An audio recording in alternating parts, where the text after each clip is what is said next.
7 técnicas infalíveis para vender para qualquer cliente. O que fazer quando o cliente disser que está sem dinheiro? É importante nós entendermos quais são as principais objeções do mercado, as clássicas, né? Primeira, quem é você, vendedor, para me vender isso?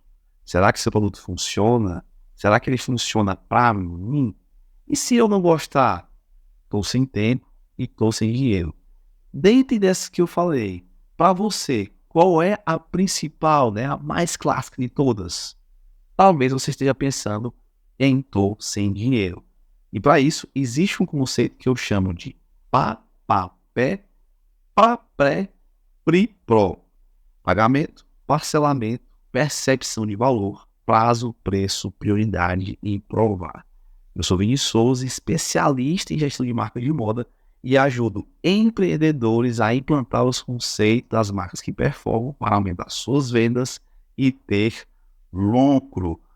Quando a gente fala, né, entre as principais técnicas, as 7 técnicas infalíveis para vender para qualquer cliente, a primeira delas é pagamento, né? Uma das objeções mais comuns em vendas é a alegação da falta de dinheiro. E aqui é importante você diversificar as suas opções de pagamento para atender melhor as necessidades dos clientes, oferecendo alternativas como cartão de crédito, parcelamento, cheque, Pix e até mesmo pergunta. Você pode até achar estranho, né? Cheque, Vinícius.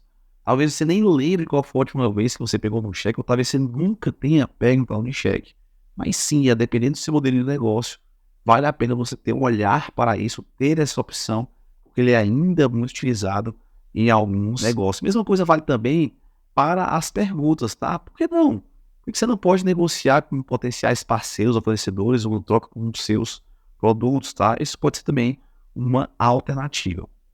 O segundo ponto que a gente trabalha aqui é o parcelamento.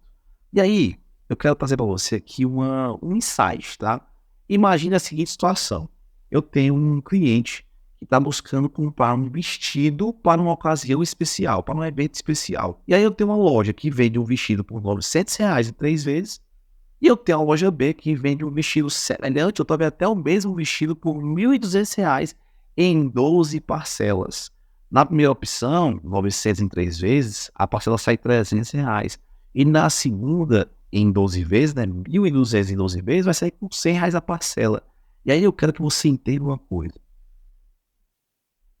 Brasileiro olha para a parcela, né? O preço acaba sendo secundário, então você precisa facilitar o pagamento por meio de parcelamento, né? Isso pode ser a chave que você possa concluir, fechar uma venda. Muitos clientes não têm condição de pagar à vista, mas pode se comprometer com parcelas menores ao longo do tempo, né? O cuidado aqui, na verdade, é que você organize o seu fluxo de caixa para que permita esses parcelamentos, né?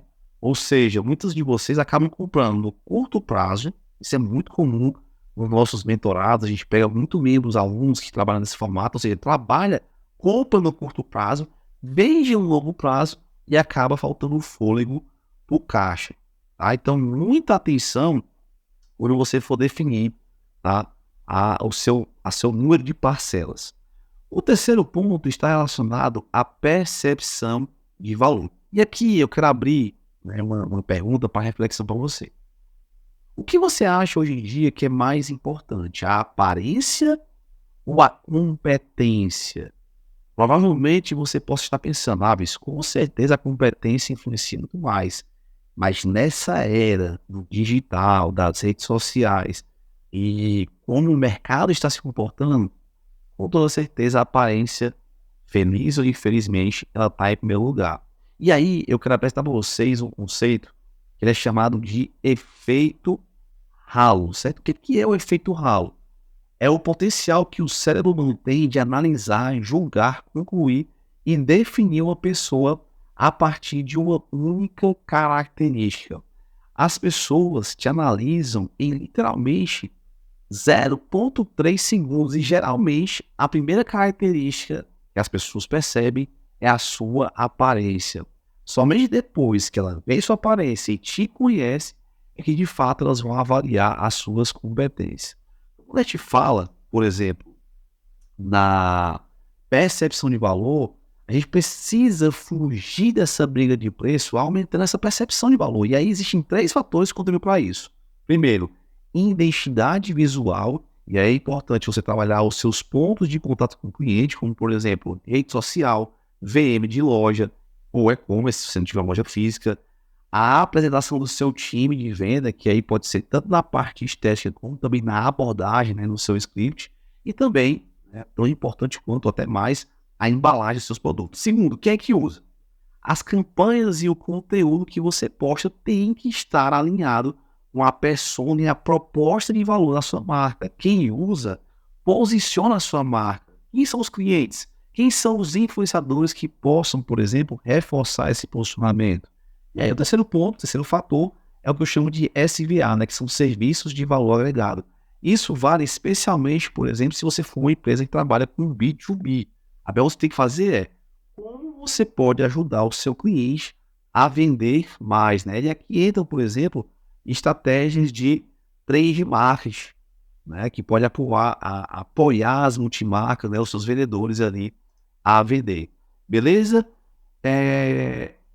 Quarto ponto, tá? A gente trabalha aqui, prazo. E aí, quando eu falo de prazo, eu estou falando literalmente sobre essa entrada, né? Como é que você pode, de repente, flexibilizar essa entrada do cliente, né? O cliente, ele pode, porventura, não ter ali o dinheiro no momento da compra, né? Ou, por exemplo, uma coisa muito comum que acontece, né? O meu cartão não virou, Vinícius. Então, você precisa combinar um meio de pagamento que possibilite a primeira parcela ser uma data mais viável para o cliente, tá?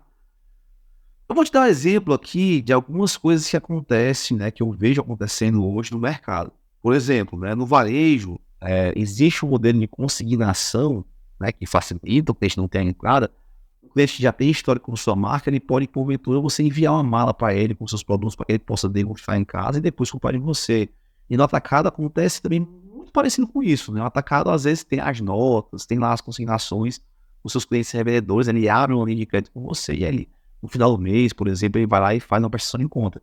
Isso é uma forma que você pode fazer. Qual é o cuidado aqui? Né? Análise de crédito.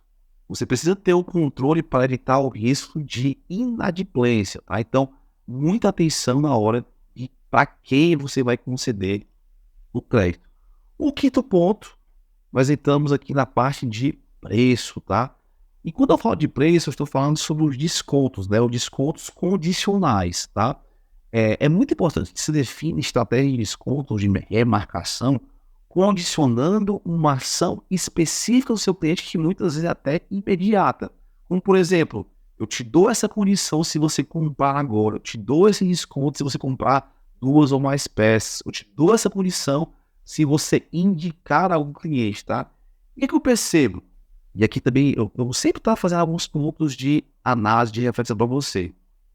As marcas que performam, elas consideram esses descontos na hora de fazer a precificação do seu produto. Eles contemplam essa margem, esse percentual, na hora de compor a precificação dos seus produtos. Ou seja, ele não está consumindo da margem, já está considerado na base. Por isso que lá no nosso método, no nosso mentorado, lá a gente fala sobre os 12 fatores de marcação da precificação dos produtos, e você pode estar inserindo nele isso aqui, sabendo que isso vai ser estrategicamente utilizado com os seus clientes, beleza?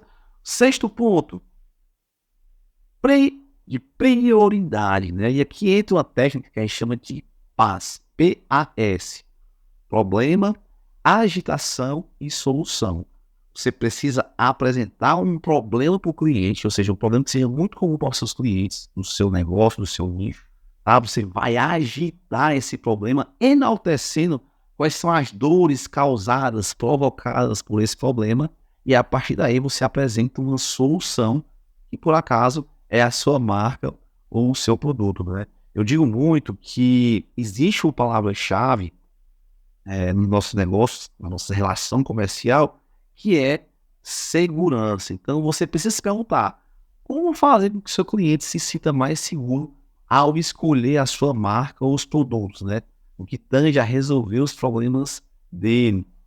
Quando você aumenta essa percepção de consciência do problema, fica muito mais fácil para você oferecer a segurança que é o seu produto. Inclusive, nós temos algumas cases clássicas, né? Como, por exemplo, Vice, eu estou lançando aqui uma promoção por tempo limitado, né? Ou seja, é uma última oportunidade de compra daqueles produtos nessa condição. Ou seja, o cliente que quer comprar numa condição especial, ele vai ser incentivado esse gatilho da urgência, da escassez, se ele não comprar naquele momento ali. Você toca na ferida que é a ideia dele de comprar um produto numa condição especial, se ele não comprar naquele momento, ele vai perder a oportunidade. Aqui é só um exemplo, tá? Como é que você pode aplicar isso? Fugindo um pouquinho dessas técnicas mais convencionais de mercado, de escassez ou de urgência, tá? Então, problema, agitação e solução, tá?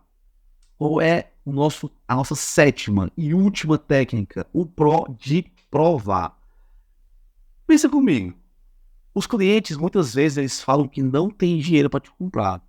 Mas a verdade é que eles ainda não tiveram uma experiência com você e com sua marca, uma experiência que eu chamo de experiência uau, né? Então, esses clientes, potenciais clientes, eles podem degustar e experimentar a sua marca, tá? Obviamente, se você tem uma loja no varejo físico, né, nós temos as provas, né? O cliente tem acesso ao teu produto, ele vai à tua loja lá, experimenta, degusta, testa esses produtos. Mas, por exemplo, se você tem uma loja virtual, ou se você tem atendimentos, por exemplo, hoje à distância, online, isso é mais desafiador. Mas tem estratégias para isso, tá? Você precisa tornar a sua marca mais estratégica. E aí você pode, por exemplo, facilitar as trocas, aumentar a riqueza de informação das suas modelagens, por exemplo, através de softwares de medida, tá? Como provadores virtual. A gente tem talvez um software que seja mais utilizado hoje, que é o Size Bem, onde você simula ao seu corpo as medidas, e o próprio software, integrado com as suas modelagens, ele sugere quais são os principais produtos que vão encaixar com o perfil daquele cliente, tá? Outra coisa importante também são as avaliações, né? Os clientes que adquiriram tiveram boas experiências com a sua marca, e são as provas sociais, isso são forma de fomentar isso. Então vale também você considerar, isso aqui é um ponto bem importante, tá, gente? Vale você considerar, mesmo que você não seja hoje uma empresa que trabalha com pronta entrega ou com revenda, vale você considerar estabelecer parcerias com algumas multimarcas específicas na tua região, ou mesmo lojas colaborativas, para que você possa facilitar o contato do cliente, o primeiro contato do cliente com a sua marca, né? Obviamente, se você não tem uma loja física, tá? Então, essas foram aqui as 7 técnicas infalíveis para vender para qualquer cliente, né? Lembrando sempre do conceito pá, pá, pé, pá, pré, pri, pó. Quando você ouvir isso aqui, você vai lembrar de mim, tá? Pagamento, parcelamento, percepção de valor, prazo, preço, prioridade, aprova, né? Aprovar. Curtiu esse conteúdo? Então se inscreve no canal e dá um pulo também lá no meu Instagram, @ViniSouzaBR. Diariamente estou dando dicas sobre gestão de marcas de moda. Tamo junto e até o próximo vídeo.